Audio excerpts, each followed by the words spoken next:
گلگت بلتستان کو عبوری صوبے کی حیثیت دینے کے حوالے سے قائم کمیٹی کا پہلا اجلاس آج اسلام آباد میں وفاقی وزیر امور کشمیر و گلگت بلتستان علی امین گنڈاپور کی صدارت میں ہوا۔ اجلاس میں وفاقی وزیر قانون، وزیر اعلیٰ گلگت بلتستان، سیکریٹری امور کشمیر، خارجہ، دفاع اور دیگر اہم حکام نے شرکت کی۔ اجلاس میں گلگت بلتستان کو عبوری صوبے کی حیثیت دینے کے حوالے سے مختلف ماڈلز پر تفصیلی غور کیا گیا۔ کمیٹی نے اس بات پر اتفاق کیا کہ گلگت بلتستان کو عبوری صوبہ بنانے کے حوالے سے قومی مفادات، عوامی امنگوں اور سیاسی اتفاق رائے کو یقینی بنایا جائے گا۔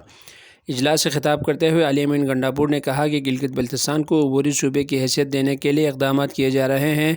حکومت گلگت بلتستان کو عبوری صوبے کی حیثیت دینے کا وعدہ ہر صورت پورا کرے گی۔ انہوں نے کہا کہ عبوری صوبے کے قیام کے حوالے سے گلگت بلتستان اسمبلی کی متفقہ قرارداد گلگت بلتستان کے عوام کی امنگوں کی عکاس ہے۔ انہوں نے یقین دلایا کہ تحریک انصاف کی حکومت گلگت بلتستان کے عوام کے اعتماد پر پورا اترے گی۔